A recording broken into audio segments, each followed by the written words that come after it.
வணக்கம். சாண்டில்யன் அவர்கள் எழுதிய மன்னன் மகள், அத்தியாயம் 15 ஏ பகுதி. உள்ளே ஒரே இருட்டாயிருக்கிறது. துறவி படித்திருப்பது எப்படி தெரிந்தது என்று கரிகாலன் வினவினான். சாளரத்திலிருந்து வெளிச்சம் வருகிறதல்லவா?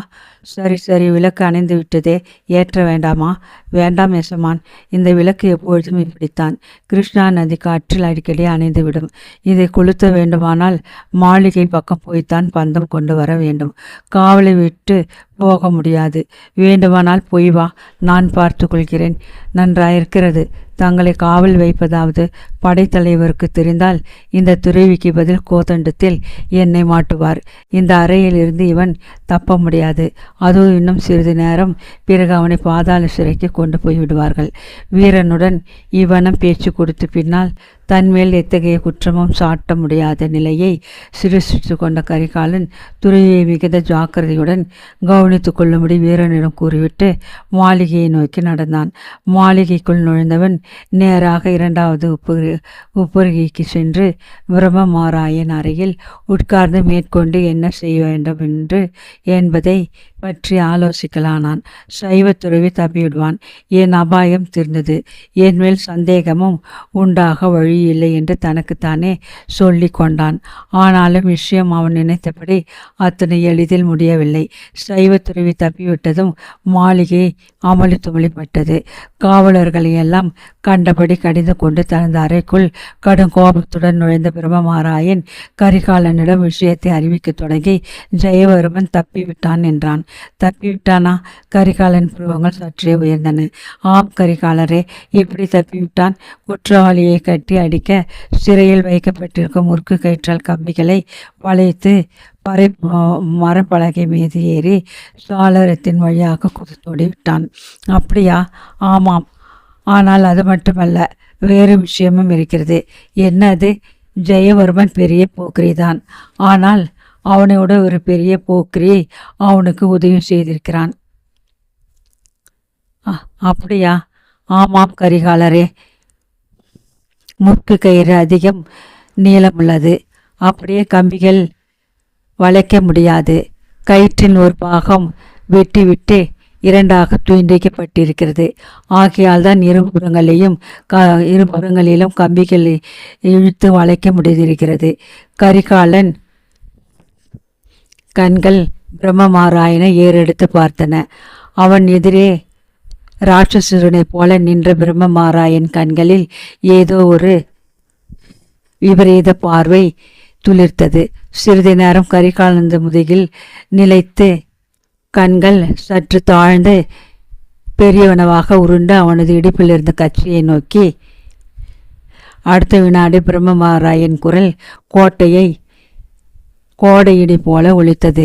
கரிகாலரே, தங்கள் கச்சையிலிருந்து சிறுவாள் எங்கே என்று கட்டடமே அதிரும்படி இறைந்தான். சோழ நாட்டு படைத்தலைவனான பிரம்மமாராயன். அத்தியாயம் 16. இருளில் இறங்கிய இடி. சாதாரண சமயத்தில் கரகரப்பு தட்டி கடுமையாக ஒலிக்கும் தன்மை வாய்ந்த பிரம்மமாராயன் குரல் கோபமும் கலந்து விட்டதன் காரணமாக மிக பயங்கரமாக சப்திக்க தொடங்கிவிட்டதையும், இயற்கையாக பெரிதாக கோவை பழம் போலிருந்த கொடுவிழிகளிலும் செவ்வரி சற்று அதிகமாக படர்ந்து விட்டதையும் கவனித்த கரிகாலன் தான் பேராபத்தில் சிக்கிவிட்டதை சந்தேகமற புரிந்து கொண்டான். என் சிறை கூடத்தில் வீரனை எச்சரித்ததன் மூலம் தன் குற்றத்துக்கு ஓரளவு பாதுகாப்பை ஏற்படுத்தி கொண்டதால் சைவத்துறை தப்பியோடியது தெரிந்தாலும் குற்றத்தின் சாயை தன் மீது பாயாது என்றே திட்டமாக நம்பியிருந்த கரிகாலன் தன் இடையிலிருந்து வாள் மறைந்து விட்டதை பிரம்மமாராயன் அத்தனை உன்னிப்பாக கவனிப்பான் என்று எதிர்பார்க்கவில்லை. ஆகவே எதிர்பாராத விதமாக அந்த திக்கில் தாக்குதல் ஏற்படவே என்ன பதில் சொல்வது என்று விளங்காததால் பஞ்சனியில் சற்று அசைந்து உட்கார்ந்து தான் அணிந்திருந்த அரசாங்கியின் வலது பக்கத்தை சற்று இருக்கவும் பிடித்து கொண்டான். அடுத்த வினாடி அவன் முகத்தில் ஏதோ சிந்தனைகள் ஓடியதற்கான அறிகுறிகள் மாத்திரமின்றி மனம் பெரிய புயலிலிருந்து மீண்டும் ஓரளவு சக்தியை அடைந்து விட்டதற்கான சாயையும் படராயிற்று. எதையும் ஊடுருவி பார்க்கும் சக்தி வாய்ந்த படைத்தலைவன் கண்கள் கரிகாலன் முகத்தில் தோன்றிய பலதரப்பட்ட உணர்ச்சி குறிகளை கவனிக்க தவறவில்லை. தான் வாளை பற்றி கேட்டதும் அவன் முகத்தில் திகில் லேசாக தோன்றியதையும், பிறகு ஏதோ சிந்தனை நிலவியதையும், அடுத்த வினாடி சாந்தி படர்ந்து விட்டதையும் கண்ட படைத்தலைவனுக்கு எதிரே பஞ்சனையில் உட்கார்ந்திருந்த கரிகாலன் பெரிய புதிராயிருந்தான். முதலில் ஏற்பட்ட திகிலுக்கு காரணத்தை படைத்தலைவன் திட்டமாக அறிந்து கொண்டிருந்தான். ஆனால் அந்த திகிலில் ஒட்டி ஓடிய சிந்தனைகள் என்னவாயிருக்கலாம்? திகில் மறைவதற்கு காரணம் எதுவாயிருக்கும் என்ற கேள்விகளுக்கு விடை கண்டுபிடிக்க முடியாமல் திணறிய பிரம்மமாராயன் எதிர்க்கும் விஷயத்தை பூராவும் விசாரித்து பார்ப்போம் என்ற எண்ணத்தால், கரிகாலரே, நான் கேட்ட கேள்வி காதில் விழுந்ததா இல்லையா என்று மீண்டும் கேட்டான், கடுமை சிறிதும் தனியாத குரலில். கரிகாலந்தர்களில் லேசாக புன்னகை படர்ந்தது. காதில் விழாமல் எப்படி இருக்க முடியும் படைத்தலைவரை? இடி இடித்தால் காதில் விழாதிருக்குமா என்று பதில் சொன்னான் கரிகாலன். பிரம்மமாராயன் மிதவெஞ்சிய ஆச்சரியத்துடன் கரிகாலனை நோக்கினான். மன்னிக்க முடியாத குற்றத்தை செய்த அவன் தன் முன்பாக பஞ்சனையில் ராஜ தோரணையில் உட்கார்ந்து கொண்டு தன் குரலில் பற்றி ஏளனமாகவும் பேசத் தொடங்கியதை கண்ட பிரம்மமாராயன் கரிகாலனுடைய நெஞ்சுரத்தை உள்ளுக்குள்ளேயே மீட்சி கொண்டான். இருப்பினும் வெளியில் கடுமையை குறைக்காமலேயே விசாரணையை தொடர்ந்து, கரிகாலரே, இடைக்காதில் மட்டுமல்ல, சில வேளையில் தலையிலும் இறங்குவதுண்டு என்றான். எல்லாம் விதியை பொறுத்தது என்று கரிகாலன் பதில் சொன்னான். உமது தலை விதி சமயம் எப்படி இருக்கிறது என்று விசாரித்தான் பிரம்மமாராயன். ஏன், நன்றாகத்தான் இருக்கிறது. நான் வேங்கை நாட்டு அரசகுமாரியின் தூதவன், சோழ நாட்டு படைத்தலைவரின் பாதுகாப்பில் இருக்கிறேன். எனக்கென குறைச்சல்? உமக்கென குறைச்சலா? நான் கேட்ட கேள்விக்கு பதில் சரியாக கிடைக்காவிட்டால் உமக்கு என்ன குறைச்சல் ஏற்படும் என்பதை சீக்கிரம் புரிந்து கொள்வீர். என்ன குறைச்சல் ஏற்படுமோ அவயவங்களில் ஏதாவது இரண்டொன்றுக்கு குறைவு ஏற்படலாம். சில வேளைகளில் உடலில் இருந்து உயிர் குறைவதும் உண்டு என்று தன் நகைச்சுவையை காட்டி பெரிதாக நகைத்தான் பிரம்மமாராயன். கொடூரமான காரியங்களில் சோழ நாட்டு படைத்தலைவனுக்கு இருக்கும் உற்சாகத்தை கவனித்த கரிகாலன் உடல் ஒரு வினாடி மேற்பால் சிலிர்த்தது. அவசியமானால் கை காலை வெட்டவோ அல்லது தலையை சீவேறியவோ பிரம்மமாராயன் தயங்க மாட்டான் என்பதையும், அத்தகைய பணிகளில் அவனுக்கு ஓரளவு உபகையும் உண்டு என்பதையும் கண்ட கரிகாலன் அரசகுமாரி தன் சதிக்கு உதவியாக சரியான பேர்வையை தான் பிடித்தாள் என்று தீர்மானித்து கொண்டான். கரிகாலன் தான் கேட்ட கேள்விக்கு நேரடியான பதில் சொல்லாமல் ஏதோ யோசிப்பதை கண்ட பிரம்மமாராயன், கரிகாலரை, நான் கேட்ட கேள்விக்கு இன்னும் உம்மிடமிருந்து பதில் வரவில்லை என்று நினைவுபடுத்தினான். என்ன பதில் எதிர்பார்க்கிறீர்கள் என்று கரிகாலன் வினவினான். உமது கட்சியிலிருந்து சிறுவாள் எங்கே என்று கேட்டேன். அதற்கு பதில் எதிர்பார்க்கிறேன். அந்த வாளை பற்றி என்ன அத்தனை கவலை உங்களுக்கு? கரிகாலரே, சேர நாட்டு ஒற்றன் ஜெயவர்மன் சிறையிலிருந்து தப்பியிருக்கிறான். இன்னொருவன் உதவியுடன் தப்பியிருக்கிறான். இன்று சிறை கூடத்திற்கு உம்மை தவிர வேறு யாரும் போகவில்லை. ஆகையால் நான் அவனை தப்பிவித்து விட்டேன் என்று முடிவு கட்டுகிறீரா? நான் ஒரு முடிவும் கட்டவில்லை. முடிவு கட்டியிருந்தால் உமக்கு இதற்குள் ஒரு முடிவு கட்டியிருப்பேனே. உமக்கு சாதகமான அம்சங்களும் இதில் இருப்பதால் தான் விசாரிக்க வேண்டியிருக்கிறது. அப்படியா? ஆமாம் கரிகாலரே, சிறை கூட காவலனான வீரனை விசாரித்து விட்டேன். நீர் சிறையை பார்த்து திரும்பி வந்ததன்றி ஜெயவர்மனை ஜாக்கிரதையாக பார்த்து கொள்ளும்படி எச்சரித்ததாகவும் அணைந்த விளக்கை கூட ஏற்றும்படி கூறியதாகவும் விளக்கை கூட ஏற்றும்படி கூறியதாகவும் வீரன் சொன்னான். இருந்தும் உமது சந்தேகம் விடவில்லை போலிருக்கிறதே. இல்லை, ஏன்? குற்றத்தை மறைக்க இந்த தந்திரங்களில் நீ கையாண்டிருக்கலாம். ஜெயவர்மன் உம்மை நண்பன் என்று காலையில் அழைத்திருக்கிறான். அப்படி நீர் நண்பராயிருந்தால் அவனை விடுவிக்க முயன்றிருக்கலாம். அவன் தப்பி செல்வதற்கு வேண்டிய உதவியை செய்த பின்பு மீது சந்தேகம் விழாதிருப்பதற்காக வீரனை எச்சரித்து விட்டு வந்திருக்கலாம் என்றான் பிரம்மமாராயன். உள்ளபடி திணையளவு சந்தேகத்துக்கிடமின்றி படைத்தலைவன் உடைத்து விட்டதை கவனித்த கரிகாலன் பிரம்மமாராயனுடைய கூறிய அறிவை எண்ணி பெரிதும் வியந்தான்.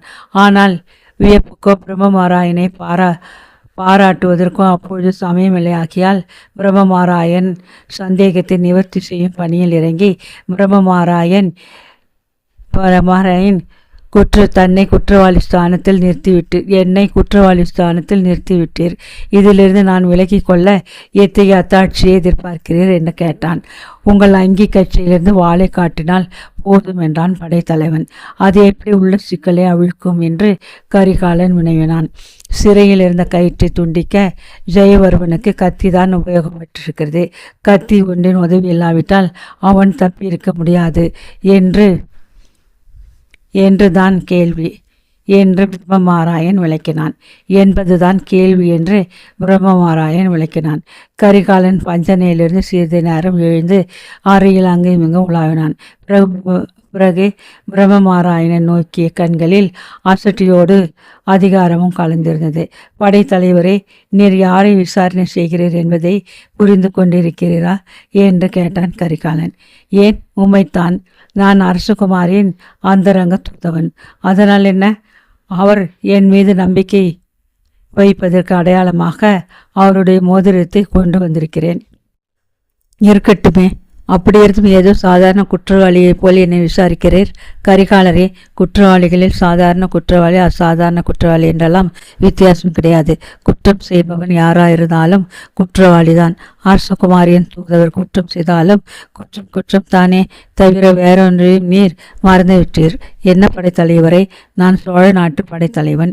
அதனால் வேங்கி நாட்டு மன்னன் மகளை விட சோழ நாட்டு பணி எனக்கு முக்கியம். நியாயம்தான். ஜெயவர்மன் சோழ மன்னருக்கு சொந்தமான செங்கதிர் மாலையை களவாடிவிட்டான். அவன் தப்பாதிருந்தால் அது இருக்கும் இடத்தை இன்றிரவு அவனை கக்க வைத்திருப்பேன். அவன் தப்பிவிட்டான். அவனை தப்ப வைத்த யாரும் சோழ நாட்டுக்கு துரோகம் செய்தவர் தான். வேங்கி நாட்டு மன்னன் மகள் தூதராயிருந்தாலும் அவரை நான் இந்த ஒரு விஷயத்தில் மன்னிப்பது மிகவும் கஷ்டம். நீங்கள் சொல்வதில் நியாயம் இருக்கிறது படைத்தலைவரே. உம்மை தவிர வேறு யாராவது இந்த கேள்வியை கேட்டிருந்தால் நான் பதில் சொல்லியிருக்க மாட்டேன். ஆனால் நாம் இருவர் நாட்டு நலமும் இதில் அடங்கியிருக்கிறது. நானும் சோழ நாடுதான். நம்மிடையே பரஸ்பரம் நம்பிக்கை ஏற்படுவதில் அர்த்தமில்லை. தவிர இருவரும் சதியில் சிக்கியிருக்கிறோம். உமது சந்தேகம் இத்துடனாவது உடைகிறதா என்று பாரும் என்று அங்கியின் பக்கவாட்டு பையிலிருந்து ஒரு சிறு வாளை ஊரையுடன் எடுத்து பஞ்சனை மீது வீட்டெறிந்தான் கரிகாலன்.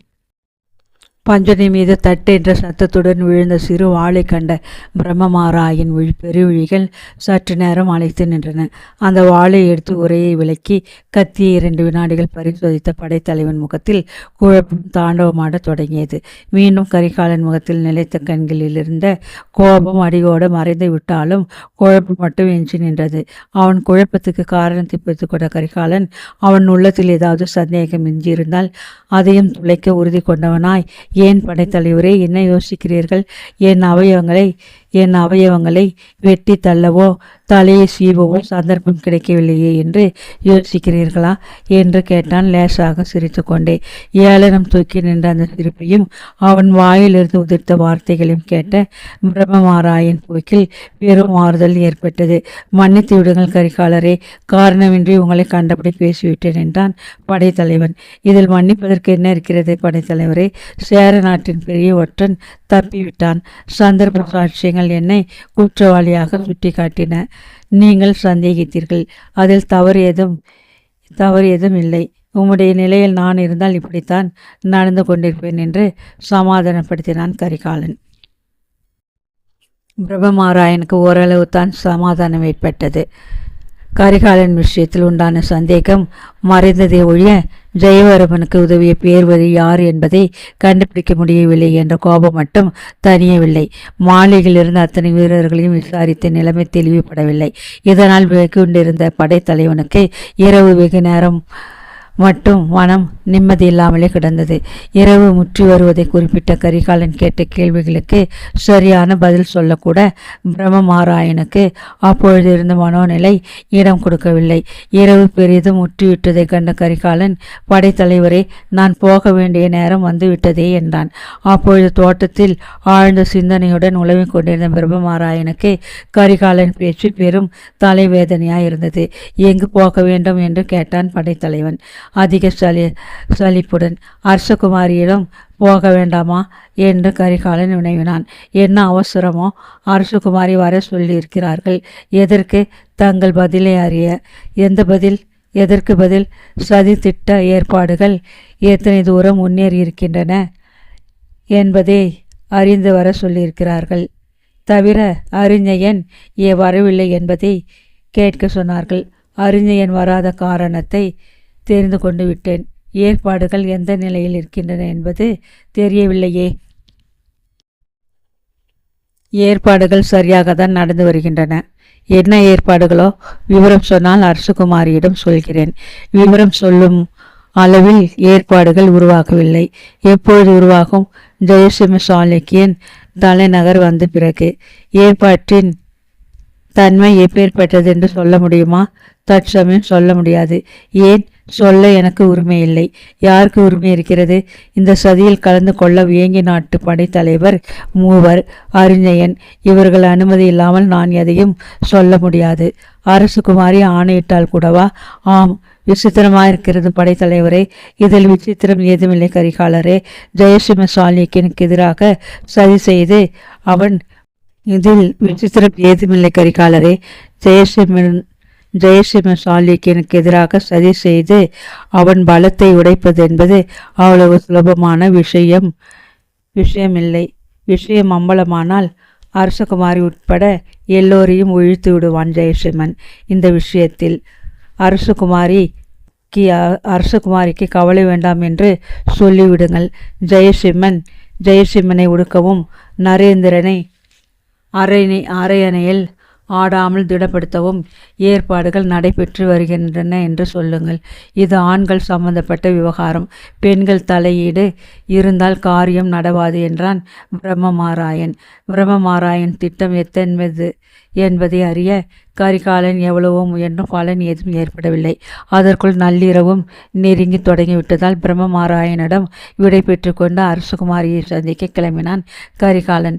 கிளம்பும் முன்பாக பிரம்மமாராயனை நோக்கி, படைத்தலைவரை, அறிஞயன் சிறையில் இருப்பது நமக்கு அபாயம் அல்லவா என்று கேட்டான். ஆமாம், அப்படியானால் அவனை விடுதலை செய்ய முயற்சி எடுக்க வேண்டாமா? இதை கேட்ட பிரம்மராயன் இடி என்று சிரித்தான். கரிகாலரே, ஜெயசிம்மன் சிறையிலிருந்து அறிஞயனை விடுவிப்பதா? நல்ல யோசனை. சாளுக்கியர் சிறை கூடத்தை நீர் பார்த்ததில்லை போலிருக்கிறது. எவன் கையிலிருந்து உயிரை மீட்டாலும் மீட்கலாம், சாளுக்கியர் சிறையிலிருந்து யாரையும் மீட்க முடியாது என்றான் பிரம்மமாராயன். அப்படி சிறை மீட்காவிட்டால் அரசகுமாரிக்கு பேராபத்தாயிற்று என்ற கவலையுடன் பிரம்மமாராயணனின் மாளிகையை விட்டு வெளியேறிய கரிகாலன் பல வீதிகளை சுற்றி கொண்டு கோட்டைச்சுவரின் பெரும் கதவிடம் வந்து நின்று கதவை அழித்து திறந்தான். அரசகுமாரி கூறியது போல கதவு திறந்தே இருந்தது. உள்ளே சென்று மிக ஜாக்கிரதையுடன் இரும்பு தாழ்பாலை போட்டு கதவை அடைத்துவிட்டு வசந்த மண்டபம் நோக்கி நடந்தான். எங்கும் காரிரல் சூழ்ந்து நின்றது. இருப்பினும் கோட்டை சுவர் மீது நடமாடிக்கொண்டிருந்த காவலாளிகளின் கண்களில் படக்கூடாது என்பதற்காக மிகுந்த எச்சரிக்கையுடன் மரங்களின் நிழல்களில் ஒதுங்கி நடந்து வசந்த மண்டபத்தை அடைந்த கரிகாலன் மண்டபத்தின் வாயிற்கதவு அடைக்கப்படாமல் ஊர் கழித்து வைக்கப்பட்டிருந்ததை கவனித்த உள்ளே புகுவன் ஒரு கணம் தாமதித்தான். அங்கிருந்த சூழ்நிலை அவன் மனத்தில் பற்பல சந்தேகங்களை கிளப்பிவிட்டது. முதல் நாள் அறிஞனுக்காக நந்தவனத்தில் காத்திருந்த அரசகுமாரி இன்று ஏன் எனக்காக காத்திருக்கவில்லை?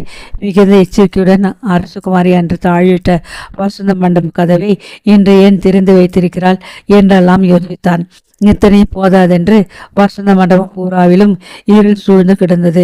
அரசகுமாரி ஒருவேளை உறங்கிவிட்டாலோ என்று நினைத்த கரிகாலன் எதற்கும் எச்சரிக்கையாக இருப்போம் என்று தன் நீண்ட வாளை உரையிலிருந்து உருவி கையில் பிடித்துக்கொண்டு கதவை மெல்ல திறந்து உள்ளே நுழைந்து ஒரு அடி நடந்ததும் கதவு பற்றென்று சாத்தப்பட்டது.